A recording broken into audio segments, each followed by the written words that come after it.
Bonjour, donc bienvenue sur ce webinaire. Donc on est ravi de vous accueillir aujourd'hui pour faire à nouveau le troisième webinaire à l'initiative d'Anne-Marie Roque pour bénéficier de l'expertise de l'OH, donc de l'établissement de santé de référence et partager avec vous. On a déjà pas mal de questions, on va aller voir. Donc avant de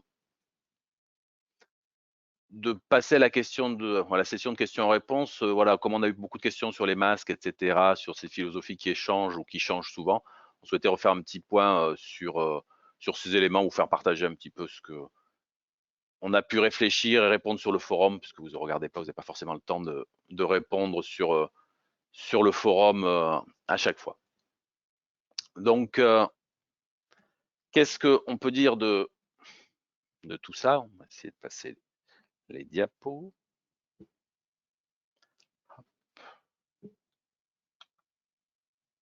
Alors, pourquoi la diapo ne passe pas?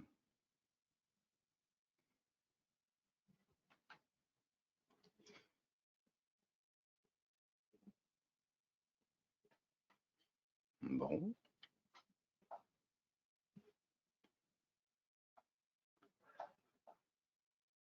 Alors, désolé, la technique semble défaillante. Voilà.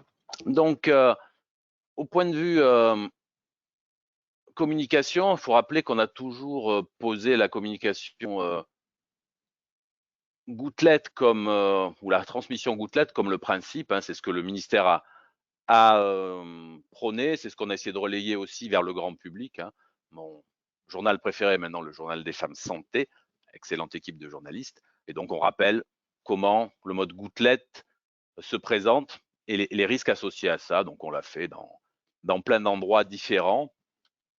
Plus récemment, vous voyez, Magique Maman, j'ai un petit tropisme pour ce type de journaux. On explique aux enfants comment ça se transmet et ce qu'ils peuvent faire. Donc ça, c'est la communication grand public et tout le monde a eu ce message, donc il n'est pas choquant de l'entendre aujourd'hui pour des professionnels de santé. Donc après, pourquoi on a mis des précautions R au début? Il faut le rappeler, c'est la doctrine scientifique française. Donc quand on a un virus émergent, il y a une part d'inconnu initial à chaque fois. On doit anticiper, donc former les équipes sur une doctrine qui doit être solide et continue, quel que soit l'épisode qui va arriver. Donc, un masque FFP2 nous protège contre tout, et même en situation gouttelette, on peut faire tous les gestes de soins, quels qu'ils soient. Et donc, aussi, dans une réflexion, hein, c'est des réflexions qui se partagent entre toutes les disciplines, des urgentistes aux infectiologues, aux réanimateurs, et donc il y a un accord qui doit être trouvé entre tout le monde. À ce stade, pourquoi on évolue maintenant en précaution gouttelette? Parce que c'est le mode de transmission avéré du virus, bien sûr. Ça nous permet à ce stade de conserver nos stocks de FFP2 ou équivalents pour les gestes les plus à risque, ceux qu'ils nécessitent dans les indications désormais. Donc, on a aussi la philosophie de faire évoluer notre doctrine en fonction des connaissances, c'est important. Il faut savoir que le contexte mondial a aussi son importance là-dedans, puisque les autres pays, en particulier les pays francophones africains, regardent nos recommandations et se retournent vers l'OMS souvent en disant, voilà, les Français font ça et nous, on n'est pas assez protégés dans notre pays avec les recommandations OMS. Donc, c'est important de clarifier les choses et que notre doctrine ne crée pas d'ambiguïté mondiale ou de crainte dans d'autres pays qui partagent notre langue. Alors la transmission gouttelette, il y a quelques fondamentaux évidemment. On peut prendre, j'ai cité quelques articles que vous verrez, que vous aurez. On sait bien que c'est de proximité, qu'il y a ce large nuage qui contient des grosses gouttelettes qui vont sédimenter très vite, même avant d'arriver sur la personne en face, d'autres un peu plus longues, puis quelques petites. Alors la vie d'un nuage n'est pas complètement dichotomique, il n'y a pas les grosses versus les petites. Il y a des grosses et des petites, mais dans le gouttelette, c'est les grosses qui portent très majoritairement les virus et c'est celles-là qui ont un impact clinique dans le mode de transmission. Donc l'environnement existe et si on était sur des grandes gouttelettes, ça irait plus vite. Les grosses gouttelettes, selon les pays, plus de 5 microns, plus de 10 microns. Les Français, la SF2H, c'est plus de 10 microns. Donc les gouttelettes ne sont pas de la même taille. Hein. Si les gouttelettes viennent de la bouche ou de la sphère ORL, ça va être des grosses gouttelettes, dans la bouche plus de 100 microns. Après, il y a la trachée où elles vont être intermédiaires, grosses et petites. Et il y a les alvéoles pulmonaires, on voit les moins de microns, les toutes petites qui vont venir de là. La vie n'est pas totalement blanc blanche ou noire, elle est grise. Donc ça veut dire que plus on va vers le haut, plus les particules sont grosses, plus on va vers le bas, plus elles sont petites, mais il y a toujours un mélange des deux. Mais leur impact clinique, comme on l'a dit, n'est pas le même selon le niveau.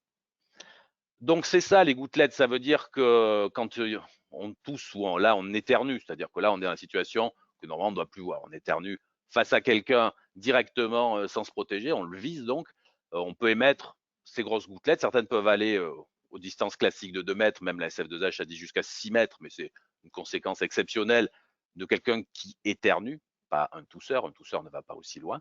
Et donc le risque maximal, c'est qu'on est juste devant, à grande proximité, parce qu'on prend toutes les gouttelettes et on les avale directement, on peut même en inhaler certaines directement dans les alvéoles. Et donc par exemple, un métier à risque, c'est celui-là, je fais de la lampe à fente avec un patient qui me tousse directement dessus, c'est évidemment une situation la plus à risque, qui n'a jamais rencontré le virus.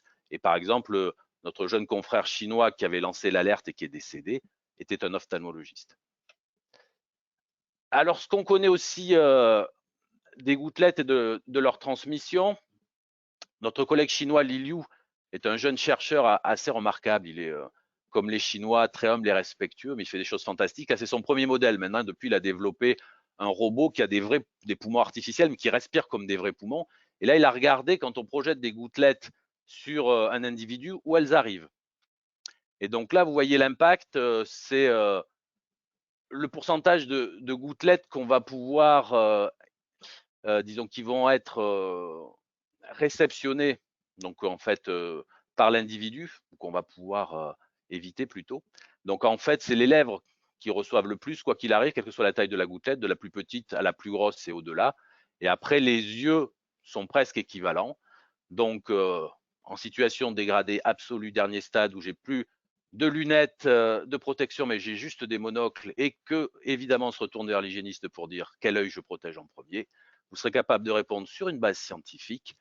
Cela dépend de la taille de l'œil, puisque c'est équivalent, mais plus l'œil est large et ils ne sont pas équivalents, plus la surface est exposée. Donc, on espère n'en pas en arriver là, mais c'est bien d'avoir des connaissances de ces éléments-là. Un autre élément important, c'est pour comprendre qu'en fait, on est toujours mieux dans la transmission à contrôler la source que le receveur. Donc là, c'est des Américains qui ont mis deux mannequins face à face et on alterne le masque et différents types de masques chez le receveur, donc le malade, plutôt la source, le malade, et le receveur, le professionnel ou la personne de la rue.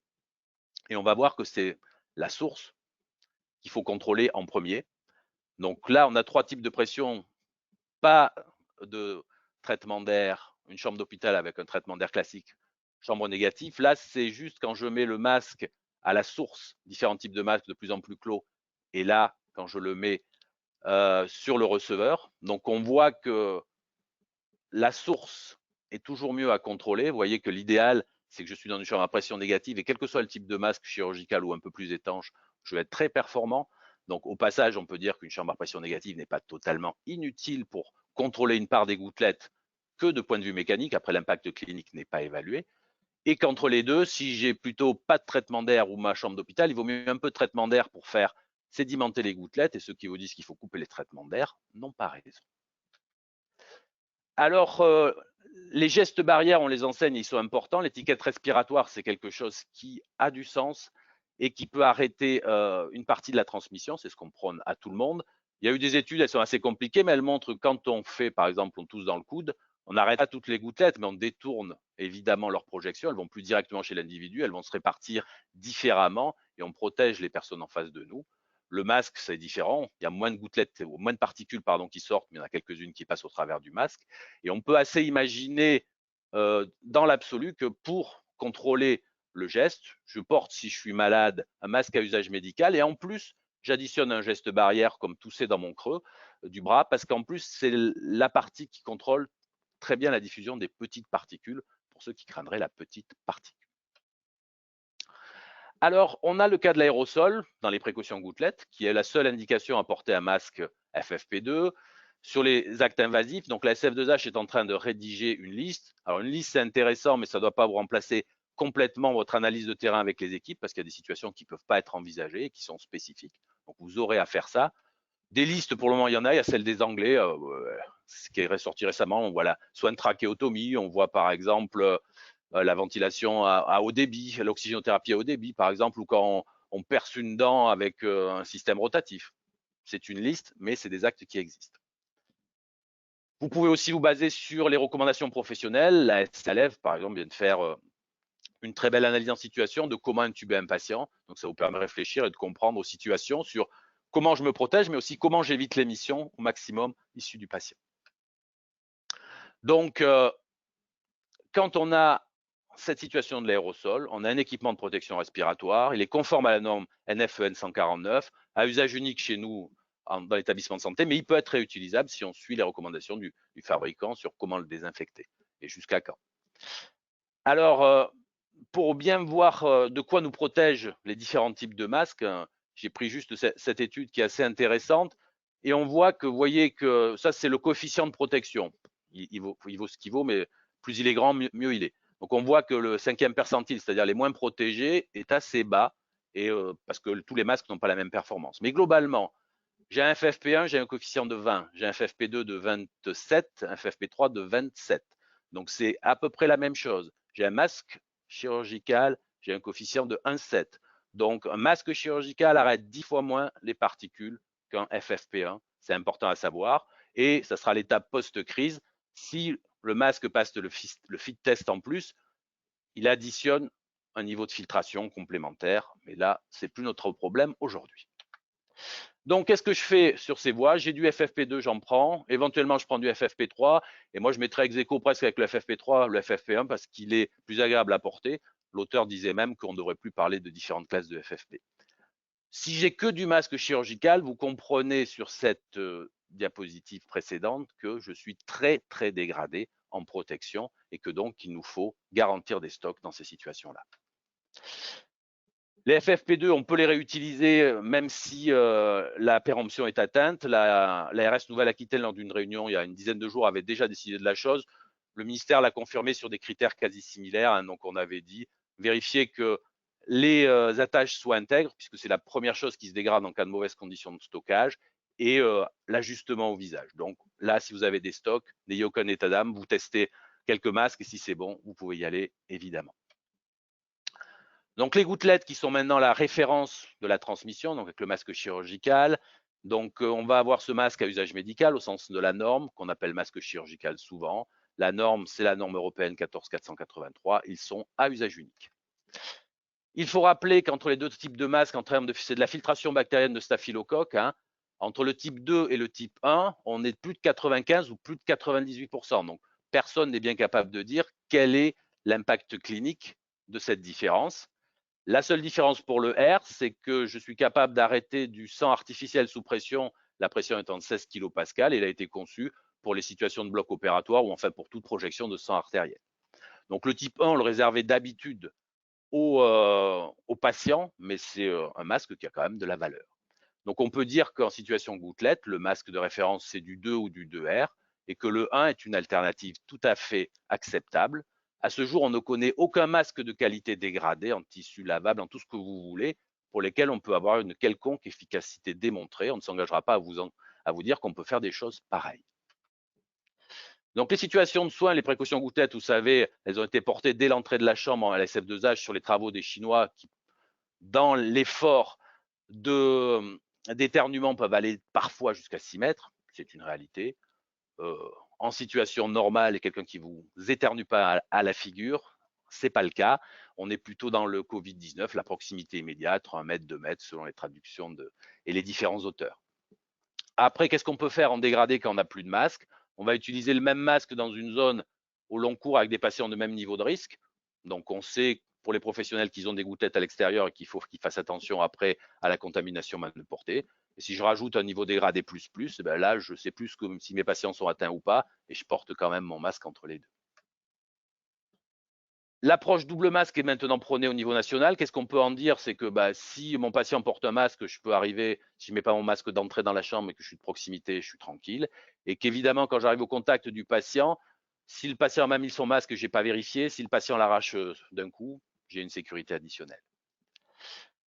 Une chose capitale, c'est l'approvisionnement. Tous nos problèmes viennent en partie, évidemment, à la fois du vol qu'on peut avoir lié au stress des gens. Donc, ça veut dire que tous les stocks doivent être sécurisés en tout site, qui sont gérés dans les services et le cadre qui assurent la dispensation et le contrôle, que celui qui dispense donne des quantités délivrées définies, c'est pas infini, on n'en donne pas à chaque fois, que quand c'est la pharmacie qui délivre ou un autre, eh bien, le pharmacien valide pour qu'il n'y ait pas des camarades qui viennent récupérer 10 flacons de ci, 100 masques de là, et c'est valable pour les masques et pour les chats. Donc je dirais en conclusion que dans notre terre de rugby, il faut savoir associer à la fois les fondamentaux qu'on connaît, mais une capacité d'adaptation qui est nécessaire aujourd'hui parce que toutes les situations vont être évolutives et parfois nouvelles. Il faut s'y préparer. Il faut essayer de maîtriser nos nerfs, et ça c'est un petit clin d'œil à nos amis basques pour un petit Bayonne biarriste légèrement houleux. Et il faut se tenir prêt parce que l'impact est proche, il se rapproche, et on sait que plus on va faire des choses performantes, plus on va pouvoir dévier la trajectoire et avoir un impact moins lourd. Donc ça sera ma philosophie du jour, telle que je voulais la partager avec vous. Donc à ce stade, on va passer maintenant à la séance de questions-réponses qui est assez large. Donc Anne-Marie, est-ce que tu m'entends? Est-ce que tu es là? Oui. Bonjour, je suis là. Super. Donc on remercie beaucoup Anne-Marie parce qu'elle est ultra sollicitée en ces périodes depuis le début et encore plus maintenant. Donc on va pouvoir attaquer les questions-réponses qui sont très très nombreuses. Donc alors je vais essayer aussi. Alors qu'est-ce qu'on pourrait avoir comme première question pour Anne-Marie? On a la personne décédée, ça revient souvent. Qu'est-ce qu'il faut faire? Quel est le lien entre les anciennes recos, les nouvelles? Est-ce que tu peux nous éclairer, Anne-Marie? Sur, Qu'est-ce qu'on fait conduite post-mortem, ouais. si tu veux, chez le décédé? Quel type Alors de précaution? nous, on a essayé d'appliquer les recommandations du Haut Conseil du mois de février, là. Donc, effectivement, il y a toute la gestion à avoir en chambre du patient, puisque le patient décédé doit rester en chambre. Sa toilette doit être réalisée dans la chambre elle-même. Avec bien sûr les tenues EPI, mais qu'a priori les professionnels de santé connaissent puisqu'ils ont pris en charge ce patient. Il y a une question quand même qui reste parce qu'il est écrit dans le document que on fait une toilette avec un gant à usage unique sans eau, et je n'ai pas très bien compris pourquoi sans eau. Peut-être que quelqu'un d'entre vous a la réponse. En tout cas, nous au dépositoire, quand on a discuté de tout ça avec les spécialistes de toutes ces procédures, ils ne voyaient pas non plus. Donc, il n'y a pas de soins autorisés à ces patients. On a prévu que les dernières visites des familles se fassent en chambre en tenue EPI. Les défunts sont placés dans une housse, une première housse. On a fait le choix de 2 housses au CHU pour en faciliter la gestion. Donc, une première housse qui sera désinfectée par essuyage humide. Et puis, on réalise un deuxième houssage avec aussi là une désinfection, et on rajoute une procédure Javel, un essuyage à la Javel pour sécuriser le transport et pour sécuriser surtout nos agents du dépositoire qui reçoivent le corps. Donc, attention au problème d'identification, puisque les agents du dépositoire doivent identifier les sujets. Et donc, il faut faire en sorte qu'il n'y ait pas cette identification avec ouverture de housse au dépositoire. Donc, il faut bien que le corps soit clairement identifié dans l'unité de soins. Et ensuite, le corps peut partir avec des agents qui respectent des précautions standards, puisque normalement, ils sont totalement sécurisés avec des 2 housses qui sont relativement costauds et qui, normalement, ne se déchirent jamais sur l'expérience du dépositoire. Voilà. Donc, une fois arrivé au dépositoire, le point important, c'est qu'il faut que nos dépositoires travaillent avec les pompes funèbres pour avoir des cercueils, puisqu'en général, il n'y a pas de stock de cercueils. Et ce sont les pompes funèbres qui amènent les cercueils et qui installent le corps dans le cercueil, et le patient le défunt doit sortir dans son cercueil. Voilà. Donc, bien un point important, c'est que les familles, finalement, ne peuvent voir le défunt que dans le service, sous contrôle d'être en EPI et vérifié par les professionnels du service. Et ensuite, il faut que les pompes funèbres et les dépositoires s'organisent pour avoir des cercueils, ce qui n'est pas gagné parce que certaines familles n'ont pas non plus les moyens pour acheter les cercueils aussi rapidement. Donc, ça va être aussi peut-être une petite discussion dans nos dépositoires. Voilà. Nous, on a formé nos agents du dépositoire qui étaient inquiets. Effectivement, s'ils respectent les précautions standards, il n'y aura pas de souci de leur côté de toute façon. D'accord. Alors, on a des questions sur la fabrication des solutions hydroalcooliques. Faut-il les fabriquer? Euh, Tu veux donner un point de vue, Anne-Marie, ou tu veux que je parle? Faut-il, moi, je ne sais pas s'il faut. Ça serait bien effectivement qu'on soit en capacité de les produire. Malheureusement, nous au CHU, on n'aura certainement pas les capacités à les produire tellement on en a besoin en tel volume. Et d'autre part, j'ai cru entendre dire par nos collègues officinaux qu'ils avaient aussi des problèmes d'approvisionnement en matières premières. Donc voilà, Voilà. il faut y Après, réfléchir en tout cas. Je pense qu'il faut y réfléchir. sur un plan philosophique, je pense, on peut dire que c'est une opportunité. Il faut savoir que les industriels, évidemment, dans cette période, ont des commandes qui sont multipliées par 5. Ils n'ont pas une capacité à répondre à 5 fois la demande. Donc, évidemment, ils essaient d'être le plus éthique possible, d'envoyer à chaque établissement une quantité proportionnelle à sa consommation usuelle augmentée de ce qu'ils sont capables de produire. Mais il faut pas penser que ça couvrira tout. Alors, il y a le contrôle de la dispensation, qui est important.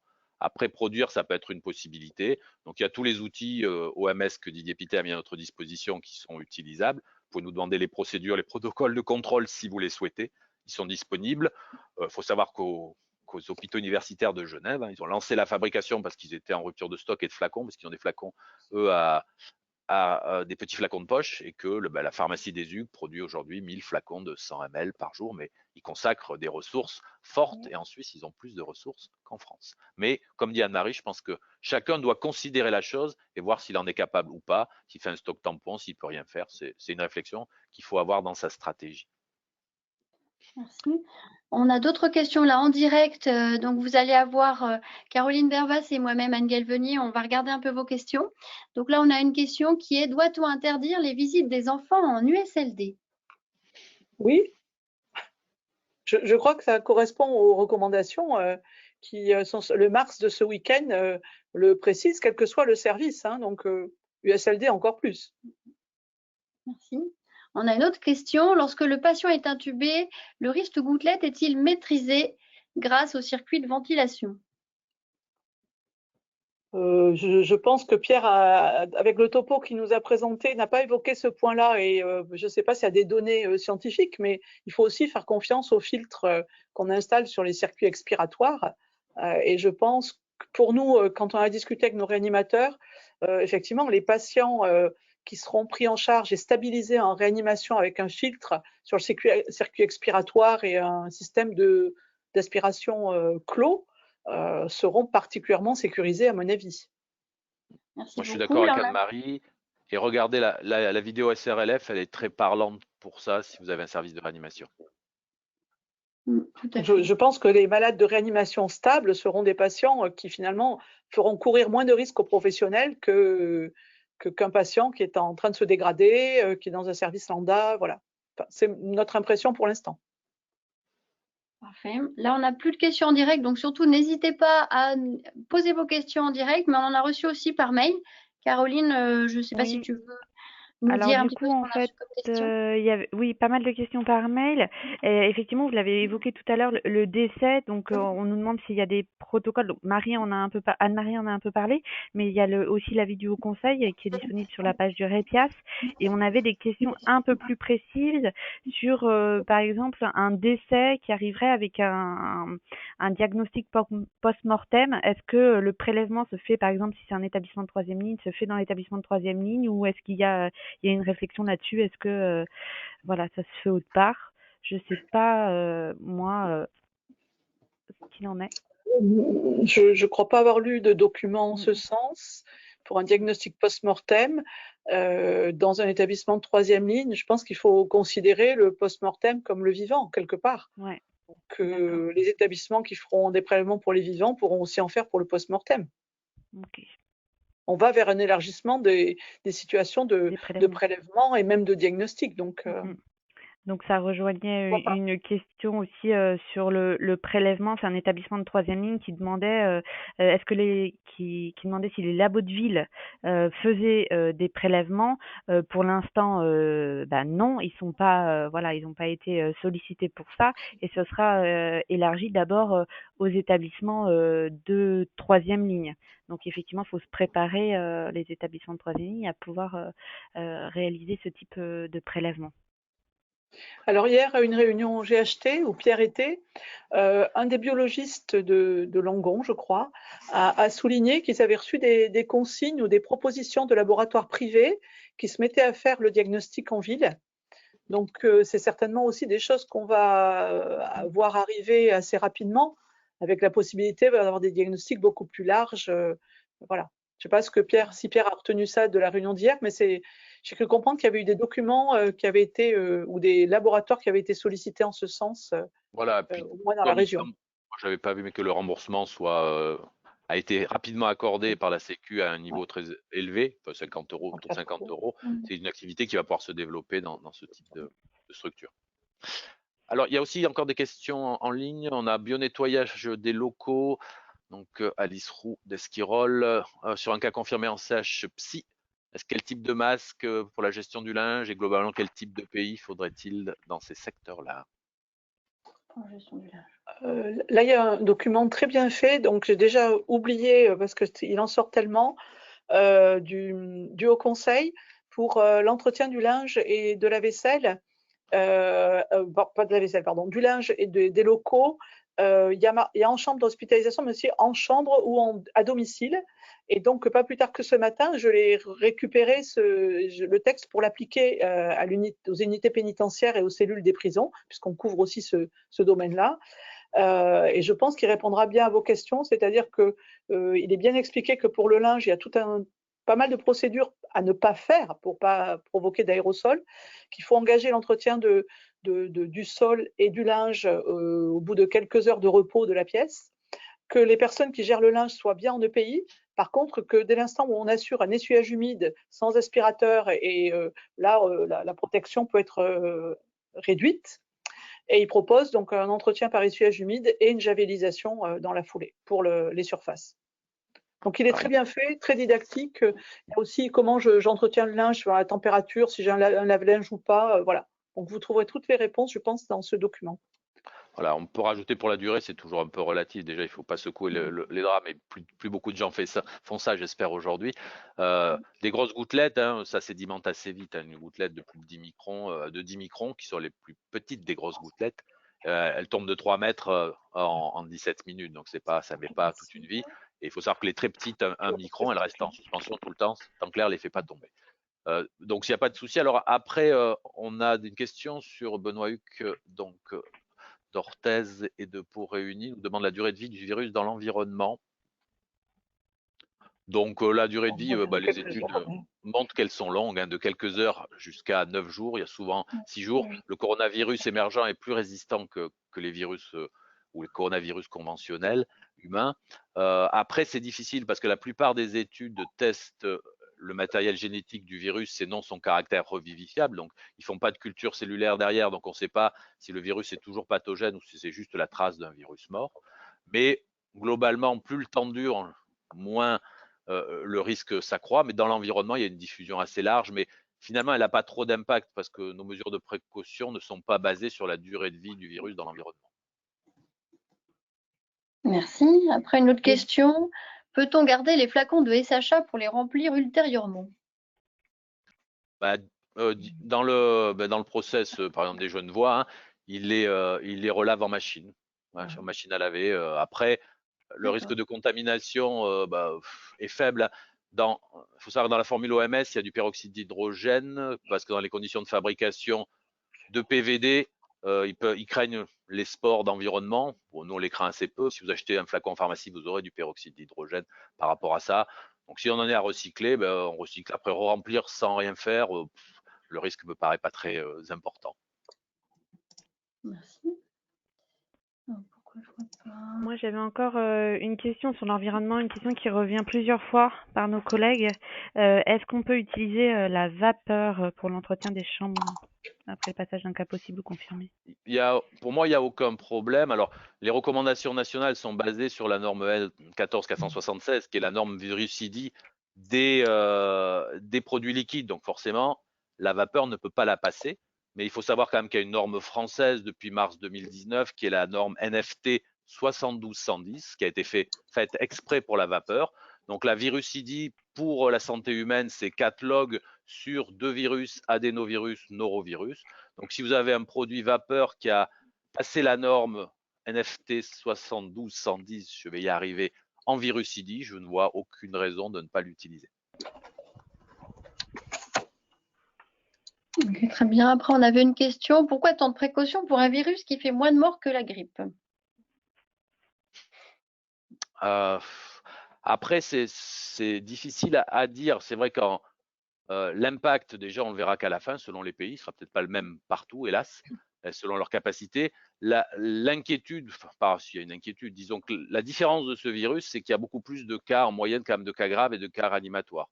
Donc, ça veut dire que sur une vague massive qui impacte le système de santé, c'est ce qu'on peut craindre à un moment si on n'est pas capable d'étaler l'épidémie, on peut avoir une surcharge très forte de la demande en réanimation qui peut évidemment poser des problèmes de prise en charge de patients et de sur-risque. Mais évidemment, ça dépend du système de santé, de sa qualité, de son organisation. Mais pour ces aspects-là, on peut craindre chez nous, évidemment, mais dans d'autres pays beaucoup moins équipés que nous. Merci, merci. Après, une question. Qu'en est-il de tous ces trots de coronavirus qui commencent à apparaître? Je n'ai pas la réponse. Oui, Mais nos virologues sont plutôt inquiets sur tous ces trodes, sur ce que j'ai cru comprendre. Voilà. Donc, pas de validation officielle à ce stade. Autre question. Comment gérer la vaisselle et aussi les excrétas si un patient venait à être géré dans un SSR? Et moi, je crois que les recommandations de la SF2H sont claires. La vaisselle, c'est gestion habituelle. Il n'y a rien de prévu pour les excrétas. Et maintenant qu'on sait que les patients vont rester à domicile, à mon avis, les précautions standards vont pouvoir suffire largement. Voilà. Autre question, c'était comment gérez-vous en pratique les dispositifs médicaux en sortie de chambre, les lunettes, le matériel, comment vous faites? Alors en pratique, pour les lunettes réutilisables, on propose de faire un essuyage avec une chiffonnette imprégnée de DD et de Javel, parce que c'est plus simple et c'est ce qu'ils ont adopté en routine. Voilà. Donc, je crois que c'est d'autres stratégies, d'autres personnes, d'autres établissements ont eu la même stratégie. On a discuté avec nos collègues de Lille il y a peu de temps, où finalement on se dit que s'il n'y a pas de souillure visible, on peut peut-être passer directement à un essuyage avec de la Javel. Ça sécurise tout le monde est content, enfin pour nous, puisque c'est des procédures qu'ils connaissent bien et qui ne posent pas de problème. Voilà. Super, merci pour ce partage. Mais une procédure DD ne me choque pas s'il répond, si c'est un DD virucide. Je crois qu'on a fait. Avez-vous défini des circuits spécifiques pour opérer les patients atteints? Alors, c'est une question qui a été posée, nous, au CHU, très compliquée, parce que soit on a effectivement des patients qui sont tous hospitalisés dans une même unité et ils déclarent un problème chirurgical et bon, c'est facile à repérer, mais ça ne va pas être ça la vraie vie. Donc, on va plutôt, dès la semaine prochaine, on est en train d'écrire une procédure et dès la semaine prochaine, on va informer tous les blocs et travailler avec les blocs pour qu'ils soient en capacité d'accueillir un patient possible ou confirmé. D'accord. Alors, on a Martine Delorme qui nous demande le tuto est-il prêt? Où est-il accessible pour les prélèvements? Alors, grâce à Anne-Marie, on va avoir un tuto prélèvement. Donc, Roman Barou, qui s'occupe de la com à Matisse, est en train de faire le montage. Il faut qu'on le valide tous ensemble. Et si on est très bon, demain, il sera disponible. Super. Autre question. En EHPAD, est-ce qu'on doit demander au médecin traitant intervenant de porter un masque? Je pense que le médecin traitant intervenant, il doit respecter les mêmes règles que celles qu'on impose dans les autres structures, c'est-à-dire s'il présente des symptômes, oui, s'il a été contact avec des patients Covid confirmés, je dirais oui aussi. Voilà. Je ne suis pas sûre que dans les recos EHPAD, les choses soient aussi bien écrites que ça vis-à-vis du médecin qui vient en consultation, mais peut-être que le CEPIAS a d'autres infos. Non, c'est pareil. Non, en sachant que les recours, il va falloir les adapter au fur et à mesure de la philosophie Ouais. générale qu'on décline, hein, d'avoir des constances, parce qu'il y a plein de situations. Là, on est avec des collègues qui sont à les soins à domicile dans des zones qui sont fermées à la circulation. Enfin, il y a plein de choses qui vont se poser. Donc, je crois qu'il faut, à un moment, regardez pas toujours les recos d'avant, quoi. forgez-vous une philosophie et évoluez de façon cohérente dans la philosophie. Merci. Ensuite, on a une autre question de Bénédicte Loulière. Que faire si un salarié tousse? Éviction professionnelle? Alors, nous, au CHU, si un salarié tousse, on lui demande de porter un masque. Et ensuite, il y a une situation qui est analysée au cas par cas. Effectivement, on a eu des professionnels qui toussaient et qui revenaient de zones à risque et qu'on a dû mettre en éviction. Donc, ça a été traité au cas par cas. Je ne sais pas si on va pouvoir poursuivre cette même philosophie. Mais je pense que tant qu'on peut lui faire porter un masque et le mettre en éviction, il faut le faire.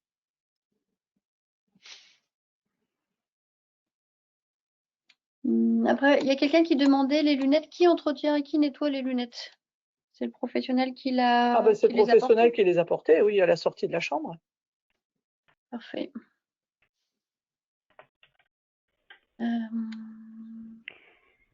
Du coup, tout à l'heure, on a parlé. Ah, pardon.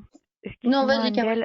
J'avais une question concernant, parce que tout à l'heure, Anne-Marie a évoqué les patients contact et le fait de porter un masque, les personnes contact et le fait de porter un masque pour celui qui s'en occupait. J'avais une question du centre hospitalier de Brive.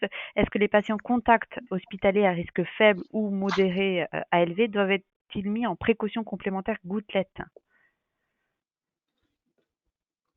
Alors, je répondrai qu'on n'a pas discuté de tout ça, mais un patient contact hospitalisé à risque faible, c'est qu'il est symptomatique. Sinon, il n'est pas hospitalisé.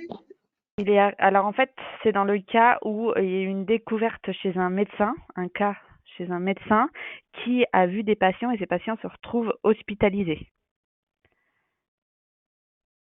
C'est des patients qui sont symptomatiques? Je ne comprends pas trop. Non, pas forcément. Ils sont hospitalisés pour autre chose.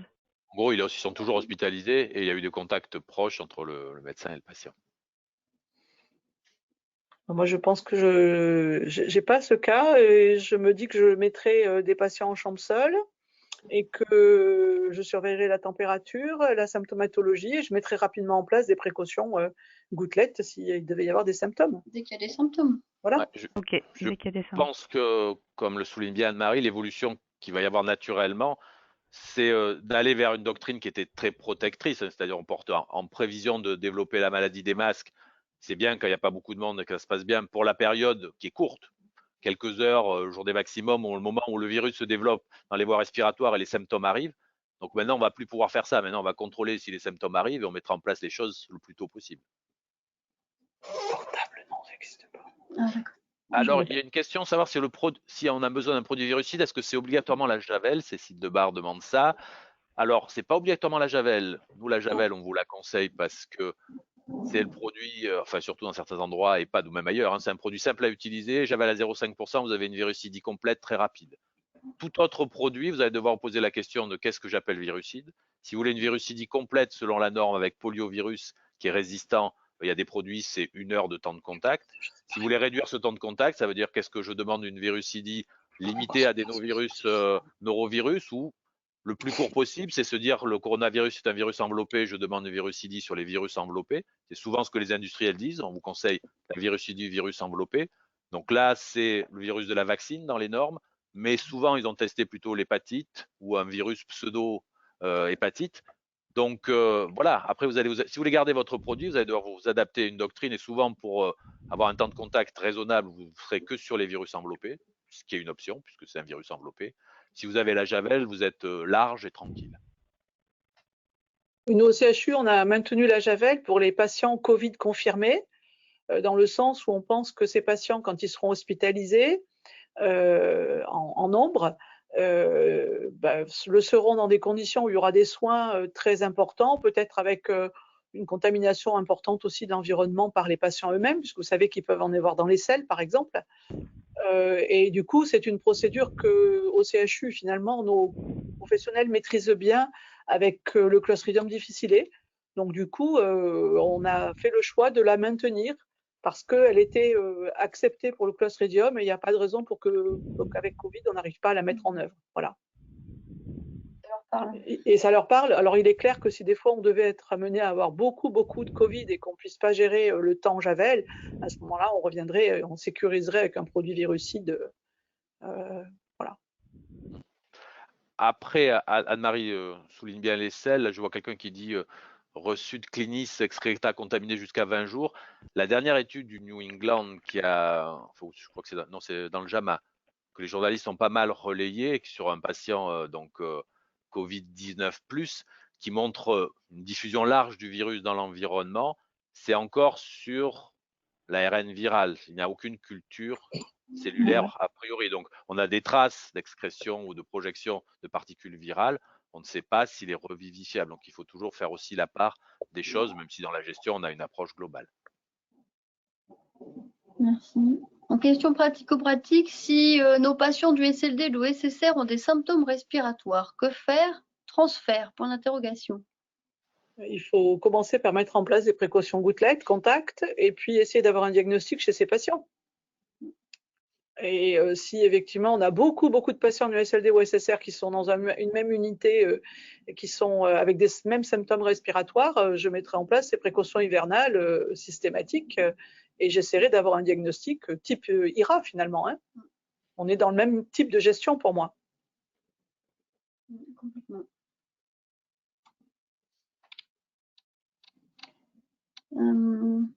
Caroline, tu avais reçu d'autres questions par mail?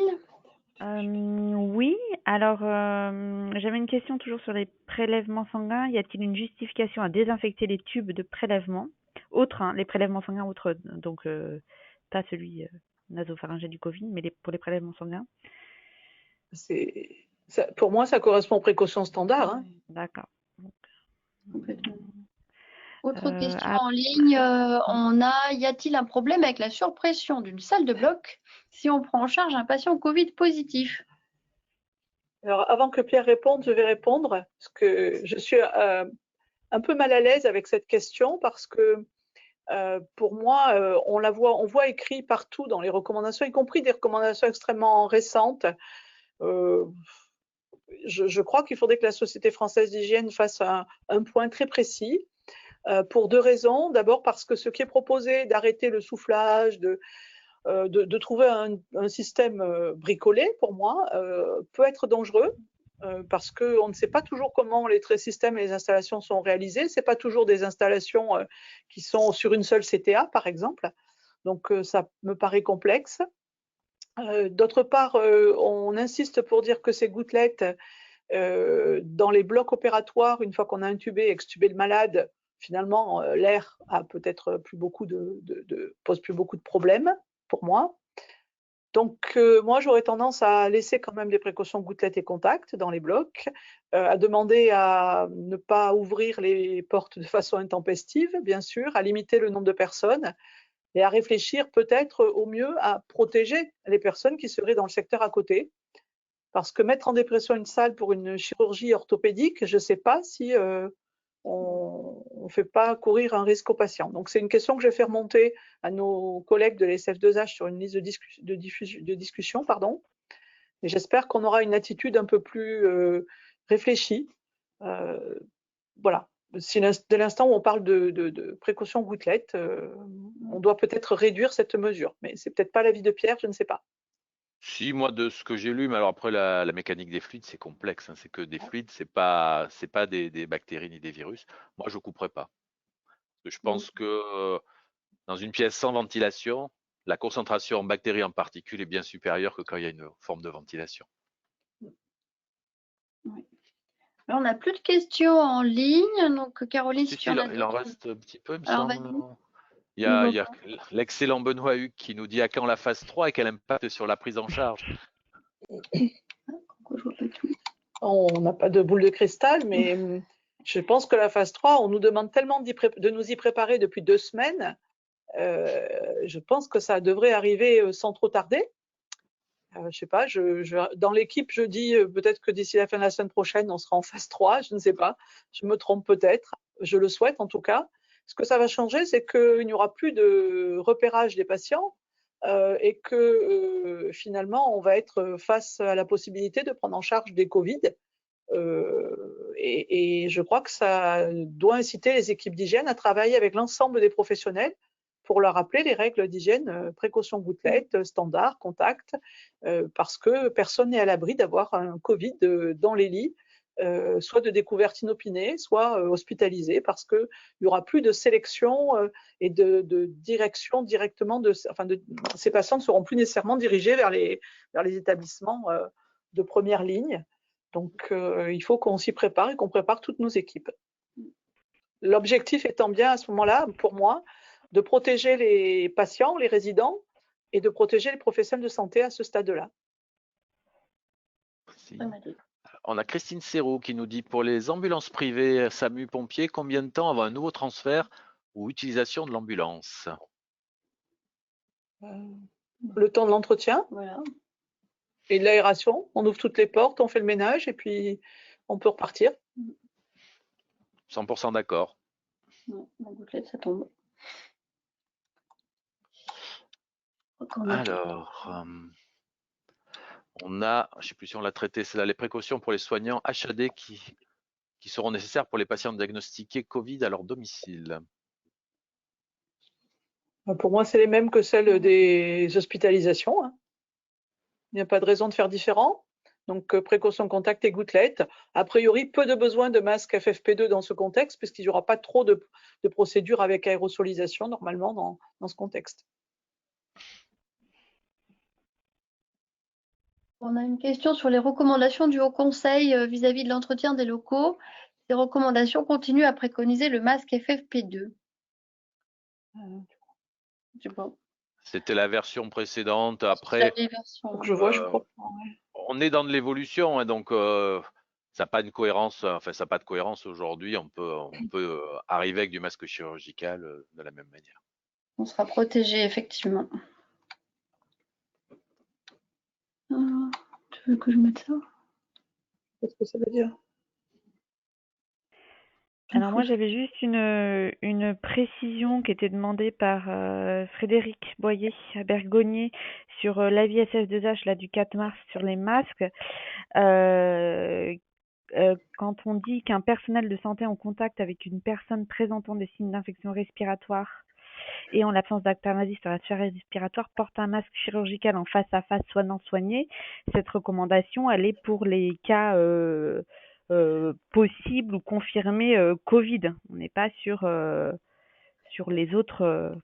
Pour le reste, c'est de la précaution gouttelette standard avec un port de masque pour le soignant. Est-ce qu'on est bien d'accord sur ça? Je comprends pas la question.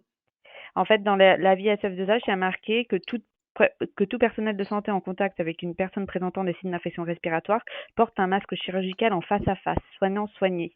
Et Frédéric demande, est-ce que c'est que pour le corona ou est-ce que c'est pour l'ensemble, puisqu'il n'est pas précisé en fait dans cette mention que c'est des signes d'infection respiratoire suspects de Covid en fait. Est-ce que c'est clair? C'est pour tous les autres. Moi je le vois dans les deux sens. Pour le corona, oui, bien sûr. S'il n'y a pas de manœuvre avec aérosol. Par contre, quand finalement, si le personnel de santé est en contact avec une personne qui présente des signes d'infection respiratoire et que cette personne n'est pas en capacité de porter un masque, oui, le professionnel de santé portera un masque chirurgical. Oui, non, mais c'est dans le cas où, là, les recos précisent qu'il faut un face-à-face, en fait, même si le cas n'est pas Covid, en fait, ou pas suspect de Covid.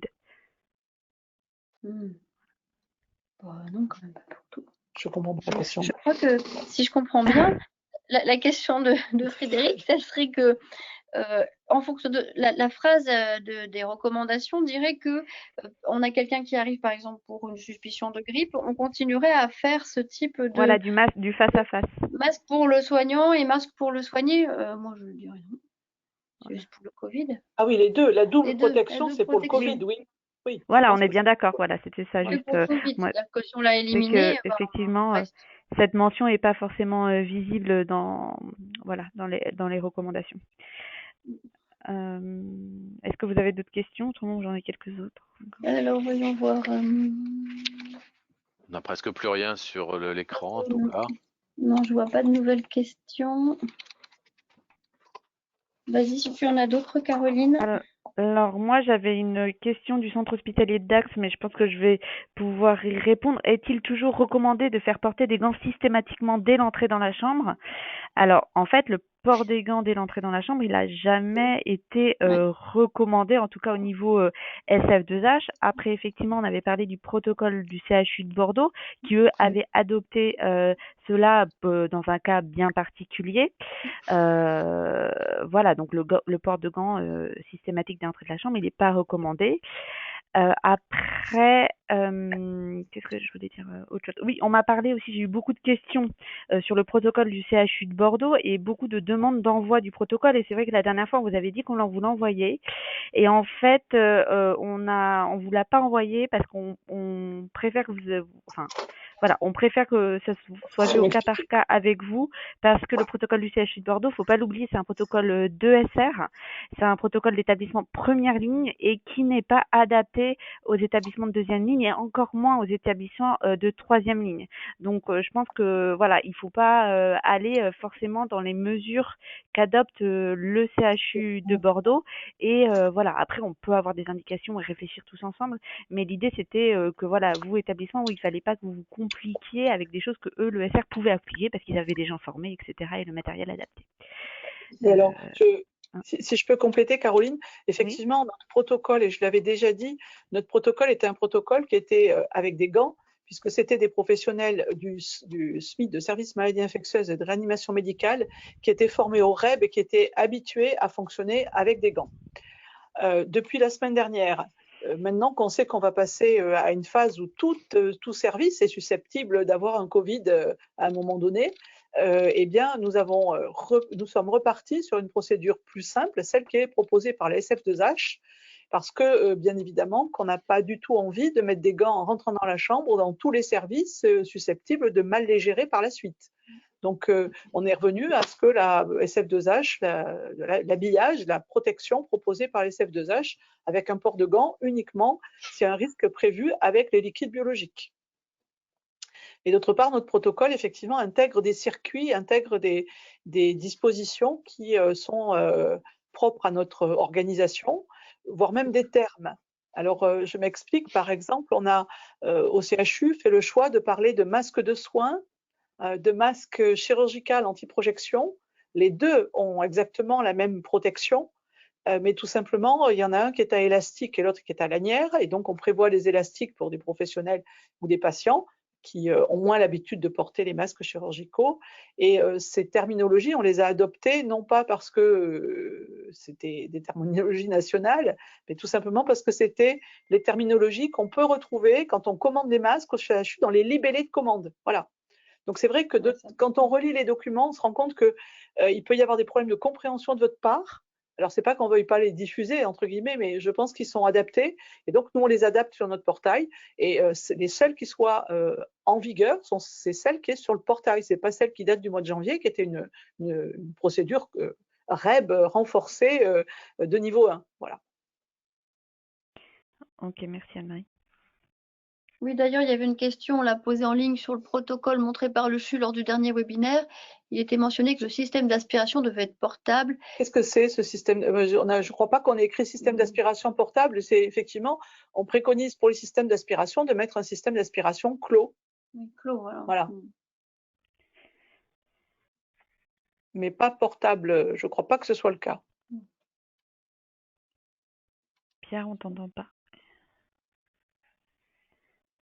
J'avais coupé mon micro parce qu'il y a de l'animation à côté. On avait une question sur le délai d'obtention des résultats du test Covid-19. Il me semble que pour l'instant, pour l'instant au CHU, il y a 2 runs. Ils font matin et soir. Donc en fin de matinée, en fin de soir, d'après-midi, il y a des résultats. Dès l'instant où le prélèvement est arrivé dans les temps. Donc il y a après à tenir compte, je pense, du délai d'acheminement du prélèvement jusqu'au laboratoire de virologie. Ce qui fait que ça peut retarder probablement de 24 heures chez vous les résultats, j'imagine. Alors, on a un complément de question. Stéphanie Denis dit, suite à la diapo que j'ai montré, la réponse sur les blocs, la dépression, ça semblait mieux. Les dépressions a un ajout quand le patient va être en chambre d'isolement en dépression au début. On ne sait pas l'impact clinique, mais il y a un ajout. Là, on est sur la situation, on est un bloc opératoire, donc on veut aussi protéger le patient. Il y a quand même plusieurs choses qui se mélangent. Et donc, la situation d'un traitement d'air normal est supérieure à couper le traitement d'air et apparaît la solution la plus pragmatique. Mettre en dépression un bloc opératoire n'est pas une recommandation qu'on peut faire dans un acte chirurgical. Et on n'a pas de preuves suffisantes d'un intérêt clinique, hors les mouvements de particules, pour proposer ce type de choses qui est évidemment au détriment du risque chirurgical. La question se pose aussi pour nos réanimations, hein. Je vous rappelle que nos réanimations, enfin au moins nous au CHU, sont majoritairement en chambre, toutes les chambres sont en surpression, hein. Donc c'est comment on gère ces surpressions, comment est-ce qu'on doit les arrêter, c'est pas toujours possible. Enfin voilà, je pense que il faut qu'on ait un positionnement simple si on reste sur l'idée que c'est une transmission gouttelette. On n'a pas à modifier les pressions et à faire des apprentis sorciers avec les traitements d'air. Voilà, je pense qu'on n'a pas les données scientifiques suffisantes et on a autre chose à faire que ça aujourd'hui, je pense. Autre question. Caroline, de ton côté, est-ce que tu avais d'autres questions reçues par mail? Moi, j'avais donc des remontées suite à des difficultés d'approvisionnement en masques et en solutions hydroalcooliques, notamment. Et une question, pourrait-on, dans le cas de plusieurs patients classés peu graves, pratiquer le cohorting et dédier une salle et personnel à cette prise en charge? Pourquoi pas? Peut-être un jour proche. C'est en fait un centre de dialyse, je pense. Bah oui, oui. On s'intéresse à ça. Centre de dialyse, je pense que la question, nous on commence à se la poser pour les réanimations, hein. Comment on va gérer? Est-ce que finalement on pourrait pas avoir des salles? Voilà, on a encore quelques réas qui ne sont pas boxés. Est-ce que c'est pas ceux-là qu'il faudra mettre en priorité, avec du coup des EPI qui seront adaptés, peut-être plus draconiens que ceux qu'on voit, mais qui ne seront pas changés entre deux patients, voilà, pour faciliter la gestion de tout ça et l'organisation des soins. Il faut y réfléchir, à mon avis. Alors, j'ai une dernière question complètement anonyme qui vient d'arriver par mail. Est-on C'est dangereux la question avant les... anonyme de fin. Comment? C'est dangereux la question anonyme de fin. Oui.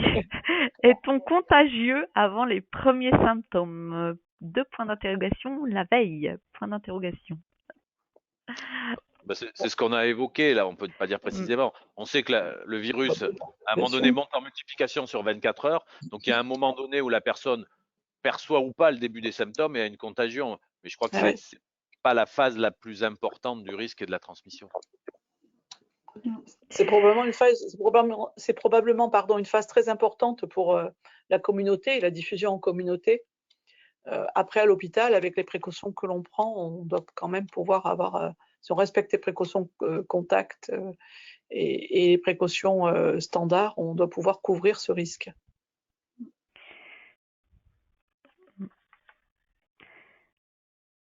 Bon, bah, écoutez, on arrive au terme de cette heure qui était prévue, qui a été intense.